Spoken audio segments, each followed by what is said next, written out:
I don't take it. I generally drink even coffee, decaffeinated.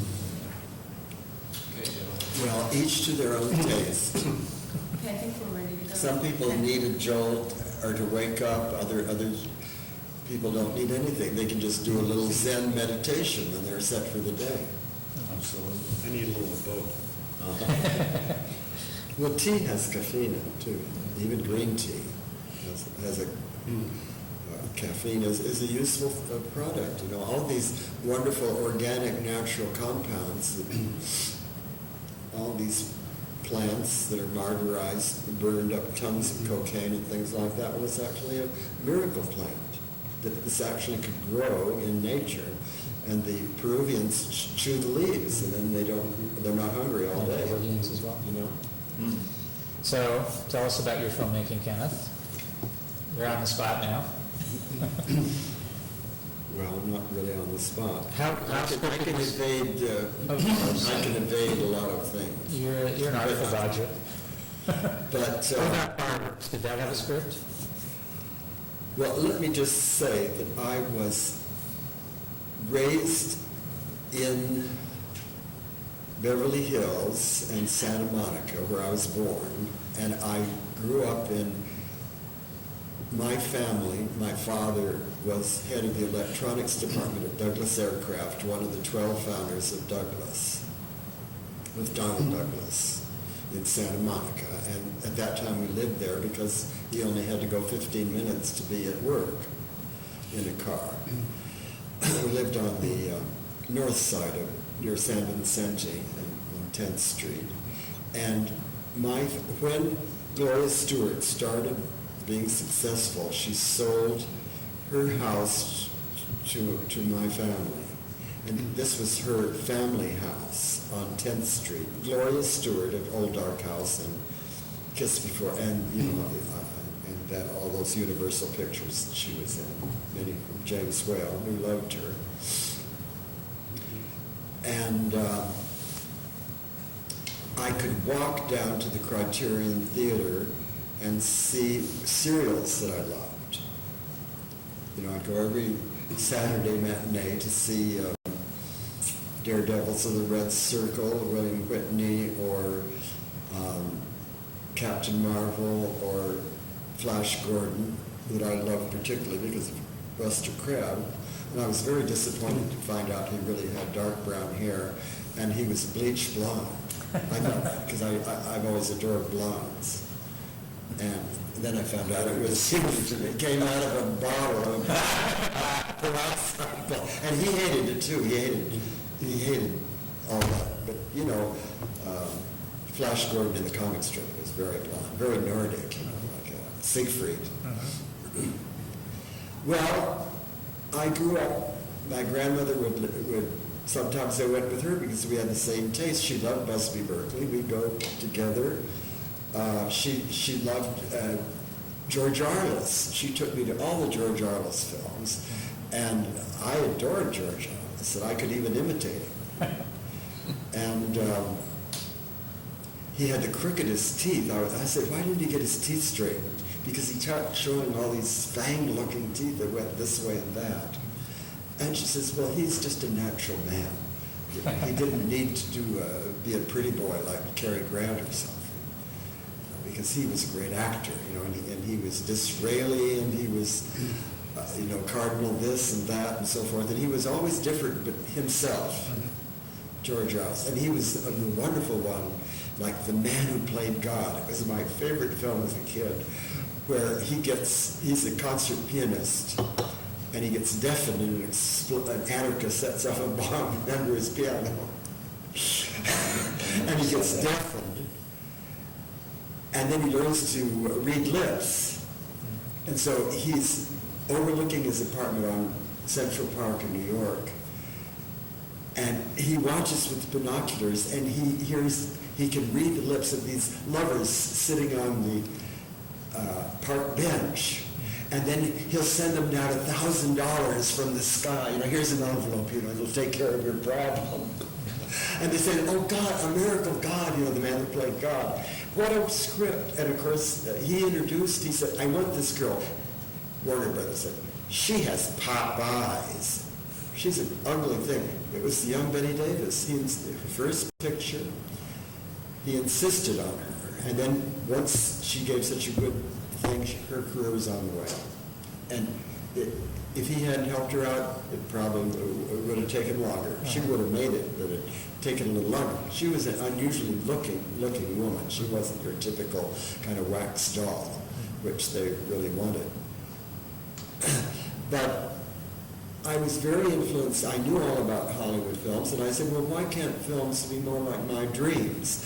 I said, because my dreams were always in very sharp focus. They were like movies in certain ways, but they didn't talk. In other words, the soundtrack was turned up. I don't know about you people, but my dreams never have dialogue. You see things like visions, like we're looking in a crystal ball, but there's never no four-letter words in my dreams, or even words. I think it's maybe peculiar to me. I mean, I've read Freud and everything on dreams. Apparently other dreams talk. But they're like seeing something in a crystal ball where you can't hear what they're saying, but you sort of figure it out. That influenced my films. But I began being very influenced by Hollywood films. And the thing which Curtis doesn't mention, I love the gloss and the photography. And in the old days, films were always in focus because the theaters, like a Fox film was shown in a Fox theater, and a Warner Brothers was shown in a Warner Brothers theater. And the MGM films were shown in a Lowe's theater, which was part of the same chain. And they were impeccably presented, and no scratches, no splices, perfectly in focus, and the changeovers from every 20 minutes you'd see the magic little medallion appear for one frame in the corner, and the changeover would be perfect. And it was a pleasure to go to the movies. And I used to go to take a day off from Beverly Hills High School, take the red car in with 3 of my friends to see the first matinee of every single Betty Davis film. We were like a little bit crazy about her. Before there was any scratch or anything. And we would count the seconds without even a speck of dust appearing. See, we could tell these little flick things, and there weren't any. I mean, they had the most gorgeous black and white prints and nitrate, of course. Yes. And the sound was perfect, I mean, and there were very few people in the theater usually for a matinee. The crowd started in the evening. And we were playing hooky out of chemistry or something, to see them. And I remember particularly Deception, which had Claude Rains as a pianist, and wonderful music by a concerto written especially by William Wolfgang Korngold.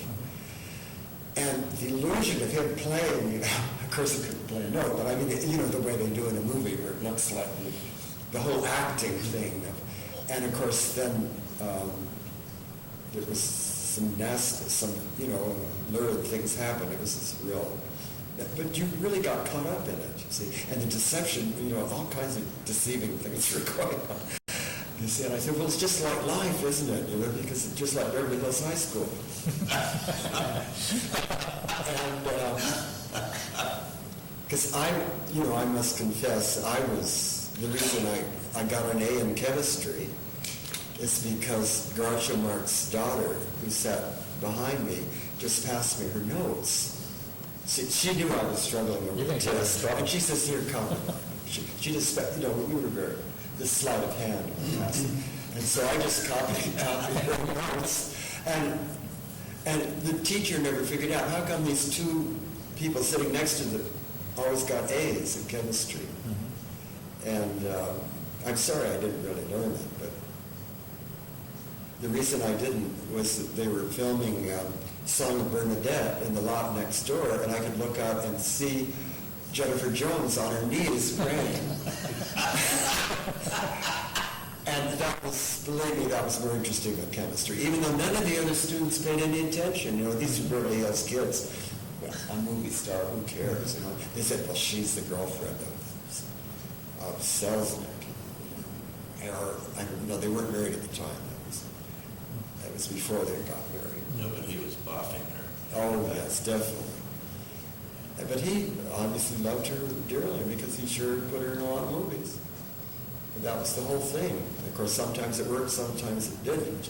But anyway, the reason I'm bringing all this up is I was very influenced by Hollywood. And I said, well, my ambition was to make films with a Hollywood gloss because I knew all the cinematographers. And I'd go to see a film if it had a Walker or Lee Garvis was my favorite. Zoo in Budapest. I saw it about 10 times. I love soft focus when it was, and then of course, so the cameramen were as important as the directors. So I knew about storyboarding, and I began making these little sketches. That was my script, like this and that, and here the shadow comes in, and so I did. All those Hollywood techniques I used for my own art films, and of course then after the picture was finished, a 10-minute picture like, or maybe my most ambitious one is Lost now, called Escape Episode, 40 minutes, about before Giancarlo Menotti made an opera about it called The Medium. It was based on my own experience with a girl that did phony spirit voices in the spiritualist church on Argyle Avenue in Sasui Hayakawa's old crumbling plaster castle, where I filmed Escape Episode, and it was all based on a true story. And this girl agreed to, so it was, but my influence on that film was Hitchcock, like 39 Steps of Suspense. And the villains, my villains are all often old ladies. And I had a very nice grandmother. She was the only one in the family.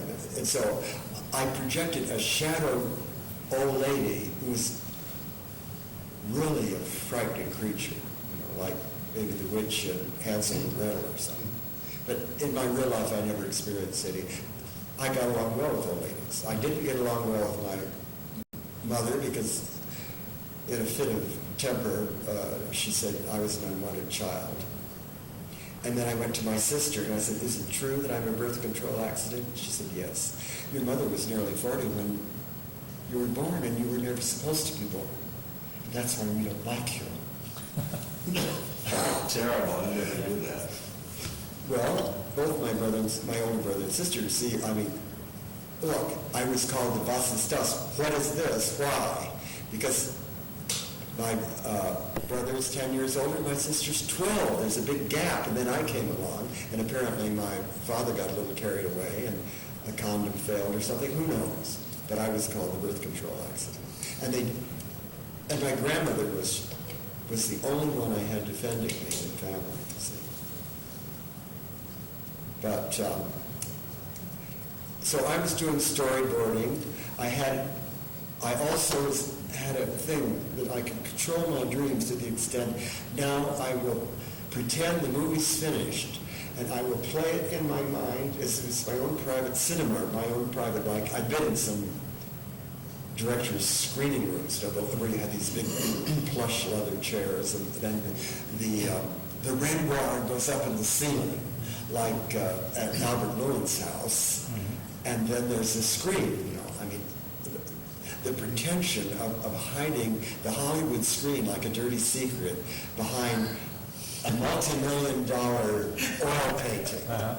And Jack Warner had the same thing. It's a status symbol to have a huge expressionist, thing that now would be in a museum. And it was hydraulically lifted, so it would slow up with a wonderful little humming sound, and then the screen would appear. And, that's how they used art, art in capital A. See, So you pulled the vision of the film in your head in the same way? Yeah, I am an occultist and a magician, but I control my dreams to the extent that I could say, tonight I would dream about my finished movie, and then I go to sleep and I dream for 50, it's like a 15-minute movie, like in Fireworks. The whole thing became a perfect film in black and white. Now, if it's a black and white film, I dream in black and white. I mean, I think that requires a certain amount of control. And it isn't like I'm just daydreaming. These are sleep, high REM dreams, where you can see with the eye movements and everything. And then I would write down in the morning. Now, I always had a pad by my bed. And sometimes I said, well, it's better to have that shot first, you see. And then the dreams would have perfect casting. And so then I'd have to go out in my life and find the people that resembled my dreams. And I often did. I mean, rather than the other way around, that I would see somebody passing the street, or maybe a movie star. Like I loved early Alan Ladd, when he was like This Gun for Hire and things like that. He was a very small little guy, but he was a perfect little character. And he always was so underplayed. It was almost like everything was so controlled. It was almost like a Japanese technique of no or something. I mean, everything was always interiorized. And of course, my favorite actor, who I never found in real life, was Chester. Chester Morris. With those gorgeous eyes of Blind Alley, one of my favorite little B films, directed by Charles Veeder. But luckily, they've showed it recently at the Egyptian in a beautiful print. And I went to see that 10 times, the whole run. Did you ever see Blind Alley? I never saw it. Oh. It's based on a Broadway play about a pathological killer that gets trapped overnight with Ralph Bellamy playing a shrink. And they're holed up together. And it's the most wonderful example of something you have to learn in film, which is time compression. Because how in 2 hours do you convey the feeling of 8 hours of night from dawn till dusk, or from night to dawn? And yet you feel like you spent the whole night with these guys, you see. And,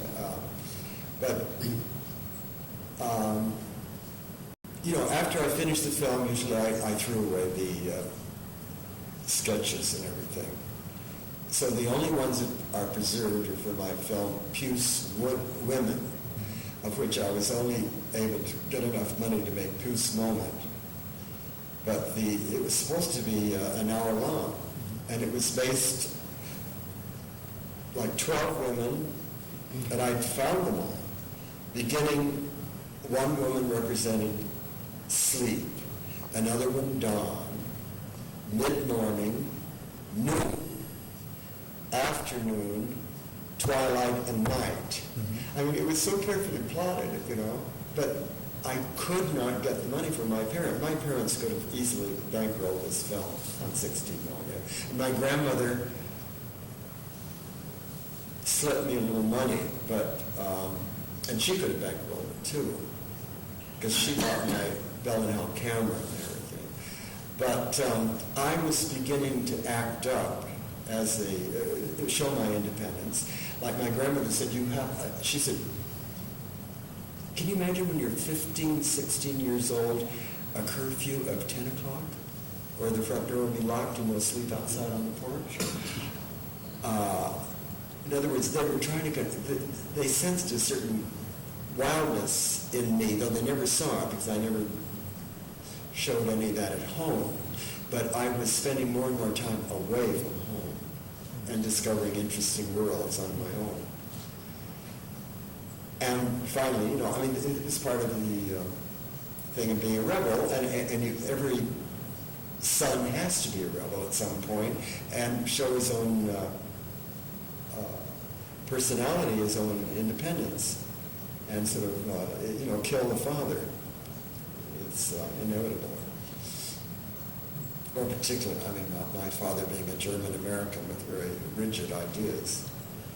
And during all my growing up, the reason I hate sports so much is that my brother represented sports. He was an Eagle Scout, and, the football team and all that. And so naturally I had to hate all that and not do it. But now I'm sorry that I didn't learn at least tennis, because, there's certain games that, the one thing I was good at in sport at Beverly Hills High School, I was quite good at track. But I always imagined when I was running, it's a solitary thing, not when you're passing a baton, not a team's track meet, but when I had to race and get somewhere fast, I always imagined I was being chased by fiends. And you had to run fast to get away from something like Grendel and Beowulf, breathing fire down your butt. And I love track, and I still can run it pretty fast if I have to, like catch a bus or something, or sometimes catch a plane. Well, tell us a little bit about the beginning of and the creation of Fireworks. Then we know there are 7 films at least before that seem to have disappeared, and Well, the film before it was much more narrative. Like Escape Episode is a narrative film, 40 minutes. 1946, and I first got it finished as silent, and then I got enough money together to add a soundtrack. And the music was Scriabin, the poem of ecstasy. Yes? Yeah. I never, I saw a version of Escape. Yeah, you know how long it takes when you don't have any money, you have. I remember that you said that you had shown it to Otsep, and that he liked it very much. Yeah, Otsep. Fedor Otsep was in Los Angeles. He was, there were some extraordinary people. And who was he? Tell us. Otsep? Otsep is the what? Russian director. Yeah, and who's the He one? directed the 1930 version in Europe of the Brothers Karamazov. Yeah. Okay. With Anna Stan as Gushenka. That was a film by Otsep. So he was here in Los Angeles then, living here, or just There was a visiting? whole bunch of expatriates were here. Who's the one that 40s, they were all Strangler? expatriates. Ted Strangler in the Swan. Yeah. Yes, Frank Wisbar was here. Wismar, He was the here. German director. And Wismar. I sought out all these people, on the grapevine I found out, and I had wonderful conversations with all of them, and they encouraged me. Robert Flory was very encouraging and sweet. And so was James Whale. James Whale did an oil painting called Fireworks that he hung in his bedroom of all these naked sailors. They were naked guys, only with the sailor hats on. And the title of the painting was it was a little bit naughty, but not really, you know what I mean. And it was called Fireworks. And I said, well, when are you going to give it to me? He says, well, I'm not tired. When I get tired of looking at it. And it was hanging in his bedroom. It was not a big, it was only about that size. It was beautifully painted. And Was it from an image from the movie, or What? was it an image from your movie? Or? no, it was his image inspired. It was more like a Vincent Minnelli version of Fireworks, because they were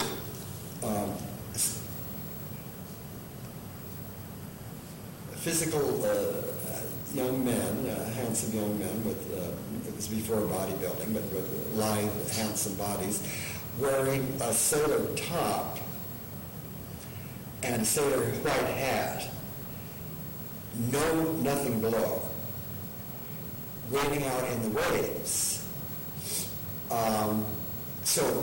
But discreet. There were, there wasn't emphasis on crotches or anything like that. But yet there were obviously, and many of them were turned around so you saw them from behind, and they were looking like this. There was a beautiful sunset, all in red and orange, and at the same time, exploding fireworks in the sky. So you had the fireworks, the sunset, and the sailors with their white hats, and it painted in a kind of magic realism way. And, now the paintings just disappeared. Nobody knows where most of his paintings have gone. So most of Whale's paintings really don't survive, maybe a few of them? Well, somebody just threw them out. I mean, that fellow that ran the gas station. Yeah, his boyfriend. That's too bad. I don't know whether he threw them up, but it's too bad that James should have given me that little painting.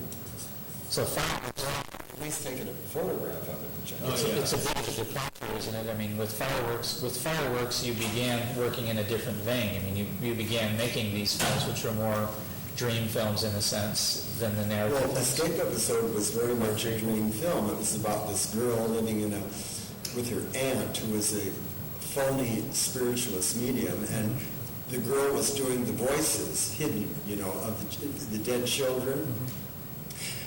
And I met John Carlo Menotti, and I said, "Did you ever see a movie 10 years ago, Escape Episode?" No, because it's like he'd copied my idea, and I was, at least 10 or 15 years earlier. Do you remember The Medium? I mean, Yes, I do. Oh, sure, I saw it. There was a movie of it. Yeah.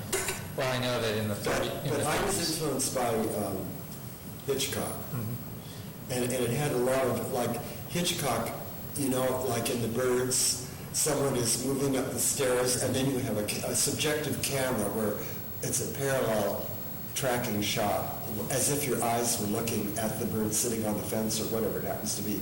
And it was, but he used that much earlier. In fact, he used it in a lot of his films. Like in Suspicion, you have a slow tracking into a doorknob or something. Well, I did that too. I wasn't copying it, but I mean, that kind of subjective camera psychologically. The influence on Escape Episode, 40 minutes is kind of long for a silent film. And it was a narrative. It told a story, but without dialogue. But the interesting thing, Kinsey saw it sexually, was that the girl in it was the sexual aggressor. And she'd pick up these guys on the beach and bring them back to the spiritualist thing when her aunt was snoring.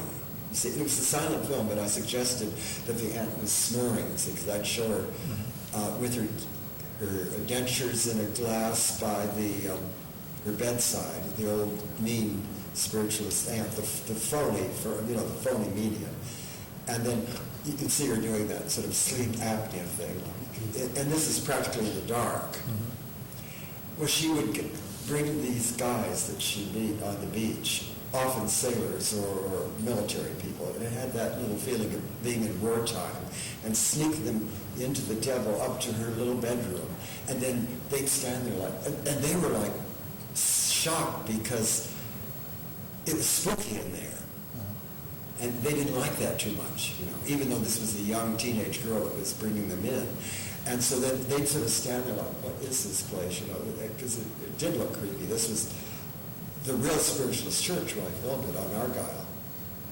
And I moved it by the magic of cutting to the beach, you see.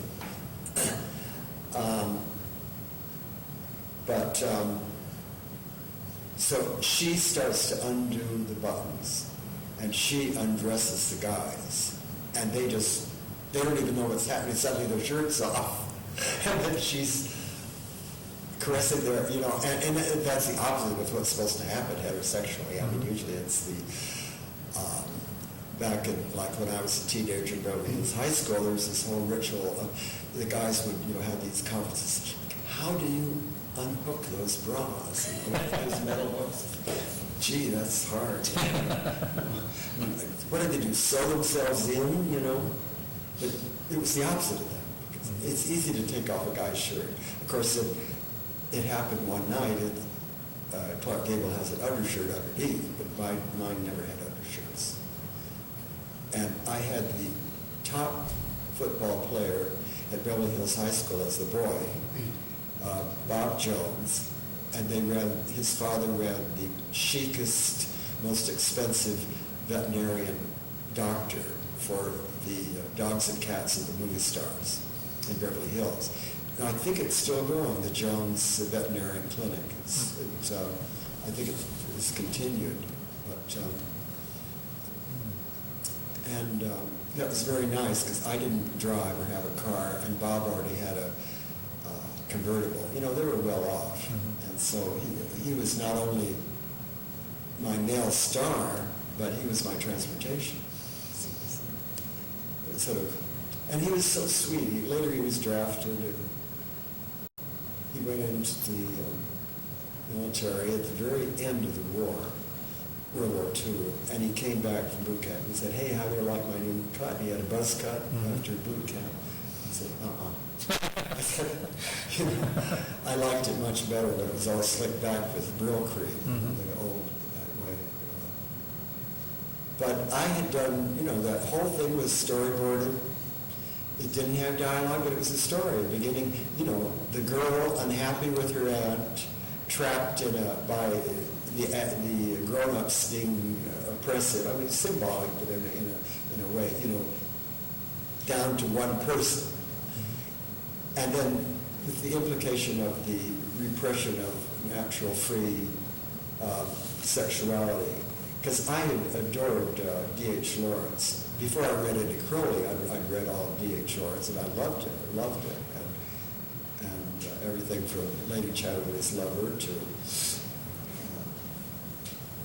you know, the Rainbow and all of the Sacred Serpent and all of the Feathered Serpent and all those things. I still think he's a great. And he always puts so many colors in his writing. You know, he always refers to red and blue and the sky was like aquamarine. You know,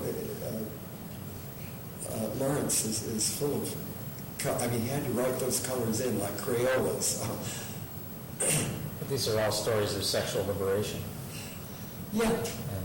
Is that what interested you? Kinsey liked it. But, Kinsey bought my first print of Fireworks for $100. And how long had you known? I mean, you knew Kinsey for a while there before Fireworks, right? Well, Did you Kinsey, encounter him, right? see, the Sexual Behavior in the Human Male was published in 1948. But he was touring with his team of 6 interviewers, and he came to L.A., and I heard it on the grapevine from somebody, I don't know,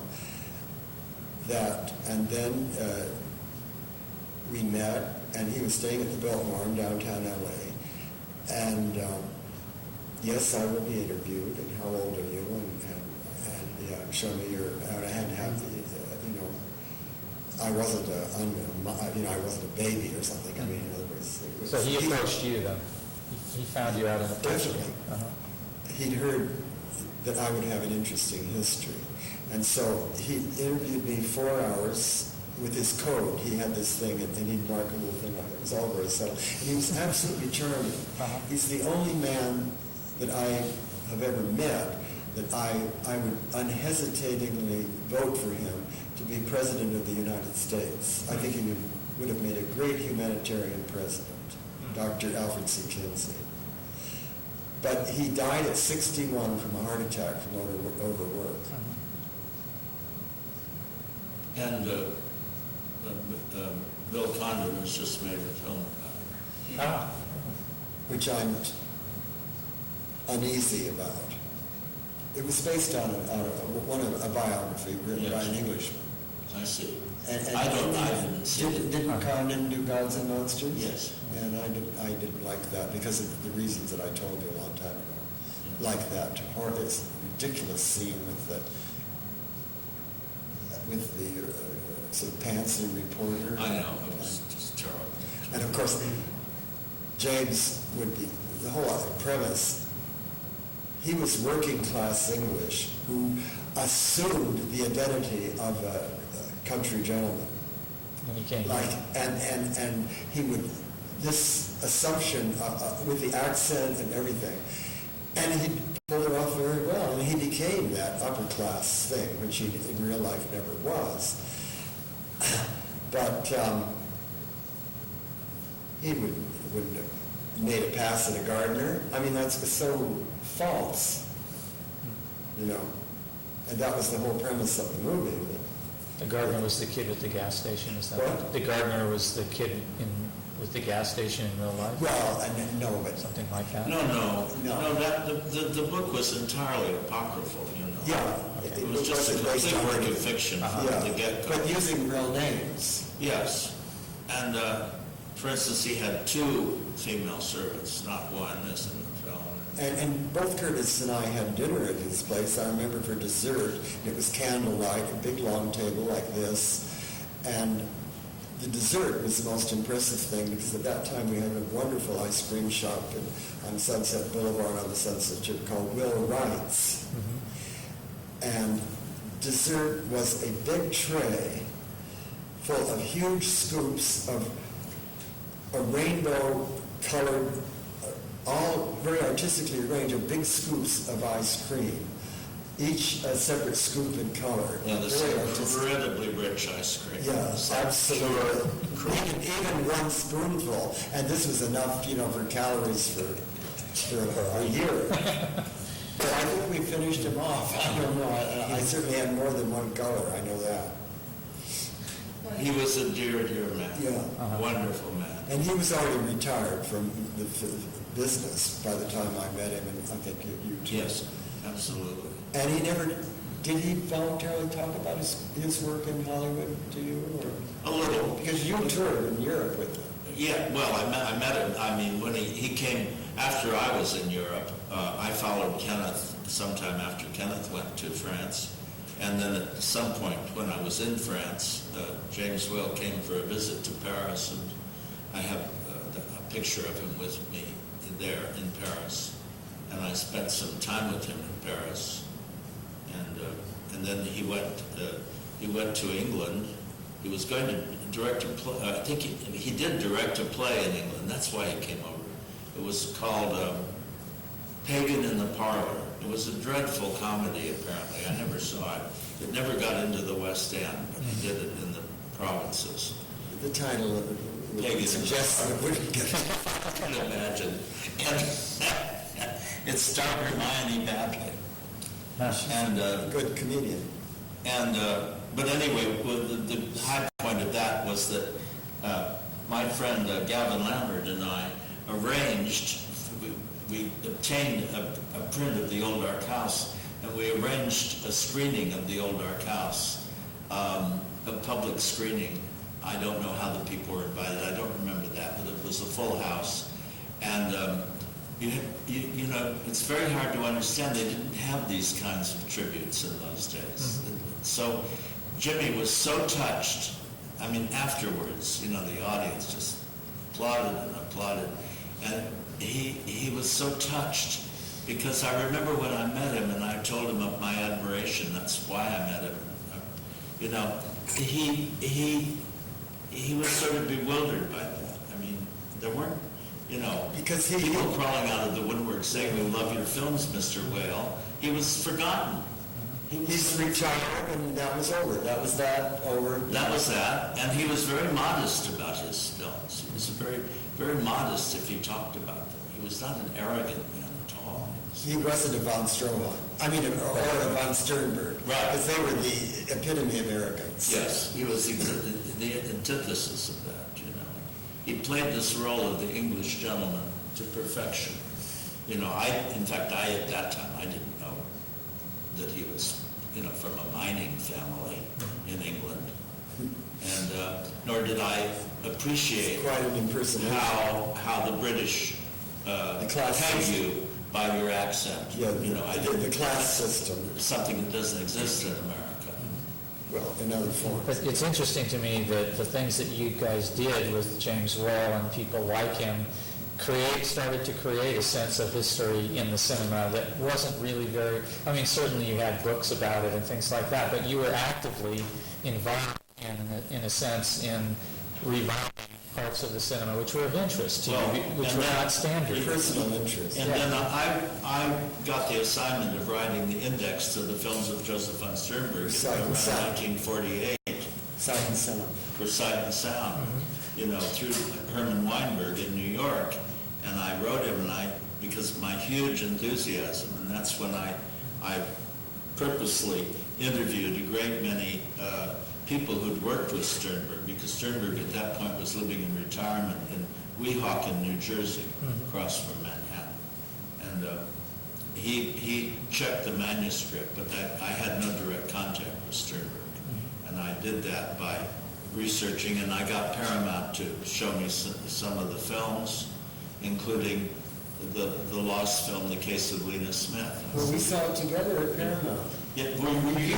Absolutely. I didn't And now remember that. now it's deteriorated and it doesn't exist anymore. It doesn't exist. It's a Yeah, great it was lost beautiful, film. beautiful nitrate print, and and there were just the two of us in the projection room. It was And fabulous. I think we shared, did we pay them something, or?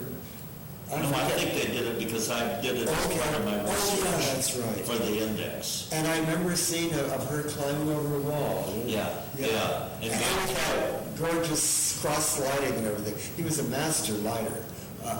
His lighting was always, even when it was in. I just had this will amuse you. You know Pierre Riccio. I just had only about 10 days ago a sudden fax from Pierre Riccio in Paris. And it said, I can almost quote it exactly, it was very short.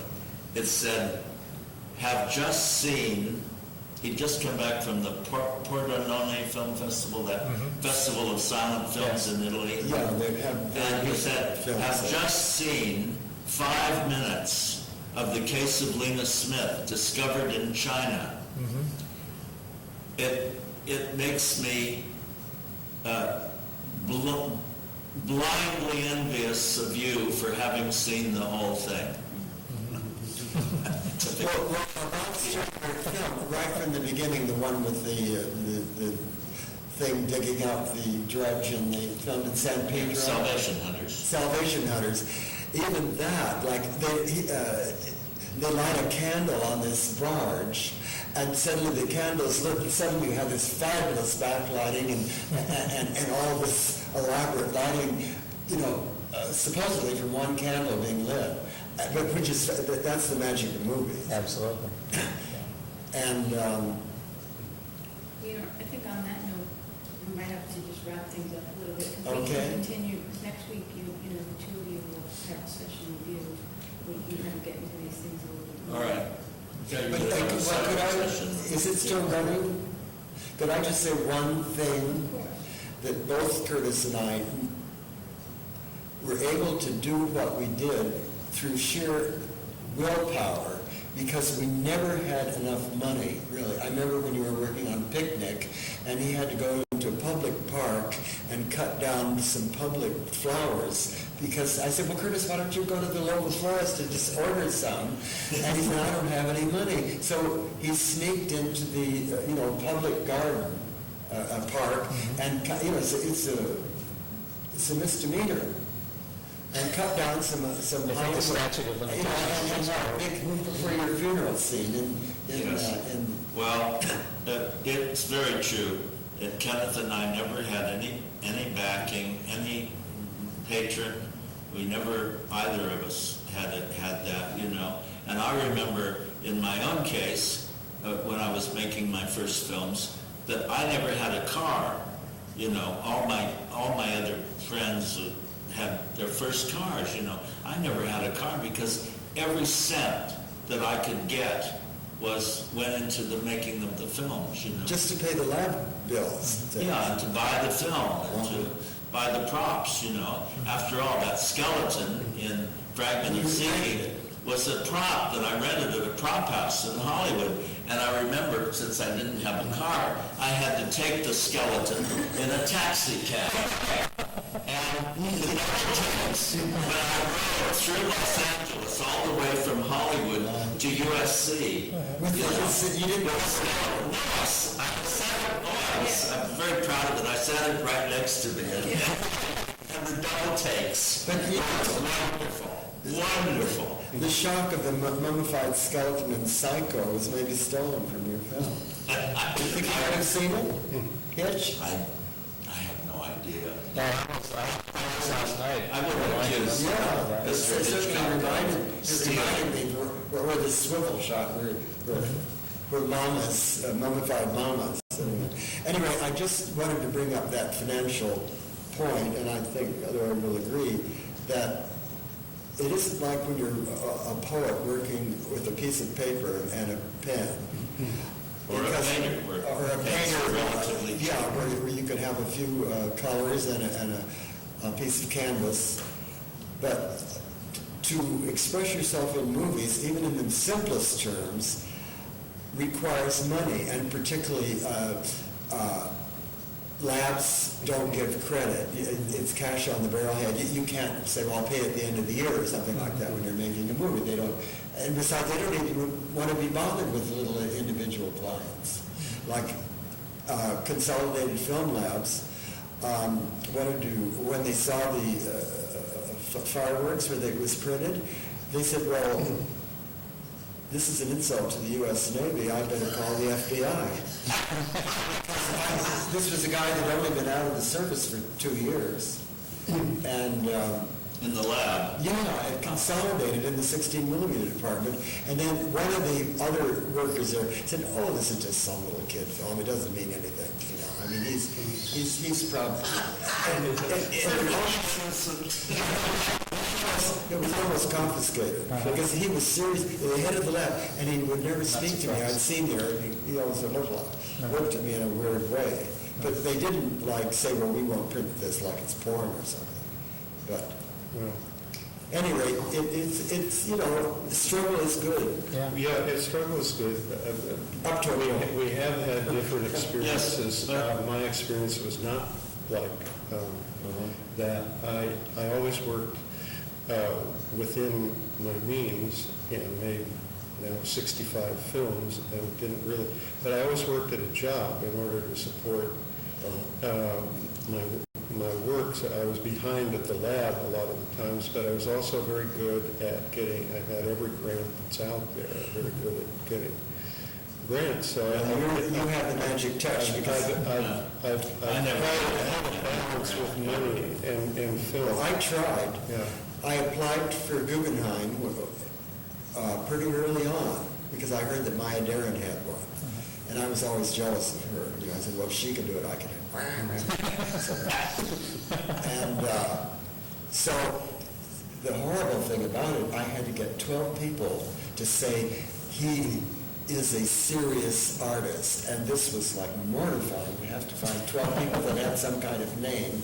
And they had to write a one-page testimony on my character that I wasn't a communist. I don't know what it was. And then I didn't get any. And then it came back, and and then all these people that I bothered, I didn't get on my knees, but these were fairly well-known people. I mean, whatever. Some of them were in the art world and so forth. And people like Oscar Fischinger wrote a recommendation for me. And then they said, oh, well, you have to keep that up for 7 years, and after the 7th year, they'll probably give it to you. You have to wear them down. They would never give it to you the first year. And I said, well, fuck that. I'd rather go rob a bank. But you got a Ford grant and an AFI grant. But many years later. Yeah, and you got AFI grant? No? Well, And but yeah, the grant. Did you get a Guggenheim? Yeah. How many years did it take? 4. 4 years? Can you imagine? You're playing roulette with percentages. You keep putting out the applications, and in my case, I think over the years, a third of them paid off. But the thing I learned very early was you can't take it personally when you get the rejection. Well, I didn't know Just put out the next application. Well, now they have professional people, grant preparers, that will do that, so you have to pay for it. Okay. But anyway, I've just applied for a $35,000 grant. I'd like to get a grant today from the Diller von Furstenberg Foundation. Is there something? Yes. It's on the PBS programs, and I think, my God, that, Diller represents everything I hate about Hollywood. Who do you mean, Phil Stiller? No. Barry. Oh, I thought you meant Barry Diller and Diane von Furstenberg. Oh, that's a gay marriage that, Yes. It's Yes. this guy. He's the devil. Yes. At Yes. least he doesn't wear a hairpiece like Andy Warhol. right? That's just a fantasy of mine. Diller. Well, there's so much money in Hollywood, it's too bad they can't be talked into being a bit more cultural. inclined. Now I suppose there are all these siphoning in millions into the Disney Hall, and to have their name on the bronze plaque. I mean, all those Hollywood pretentious people. Hollywood has never, ever been supportive of anything in the creative film. I mean, it's not dedicated in the most conscious and determined way to film as a commercial medium and nothing else. It's an industry. Yeah, and for years, people I knew and myself were really strongly anti-Hollywood. We thought it was our enemy. And then I went on the board of AFI as a token experimental filmmaker and went to lunch with the heads of studios and so forth. And I thought, I'm going to, militantly campaign here. And I started telling them about experimental underground film. And I thought, boy, they're going to come back and hammer me, and it's going to be tooth. They were wide-eyed. They were, tell us. They didn't know we existed. Really curious.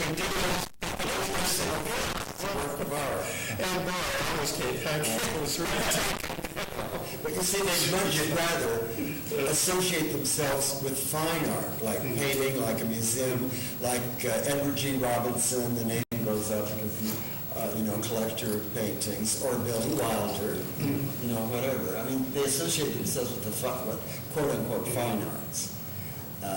Well, that's their art oriented. They can't see film. I mean, it's they're carnies. They were like Bob Altman says, they're carnies, and that's the way they responded. When I talked to them, we'll get the shills in the front door and out the back door. And by the way, we'll do it with a movie. Yeah, that was the head. The Nickelodeons began that way, and also fast turnover. Well, in a way, from the point of view of what we've always been trying to do, it's a cursed medium because it has such a commercial application, and naturally that's taken total precedent over anything else. Well, it's been interesting. We've sort of drifted from here to there. And back. We can pick up on a lot of these things next week. All right, wonderful. So we're going to adjourn. Let's adjourn. Well, yeah, that's It's almost 11, so it should have been done by now. exactly. All right, so with 2 people on this event, I feel secure in going home here. Enjoy the day. I'll do some more work. I probably got it around noon, the way it looks now.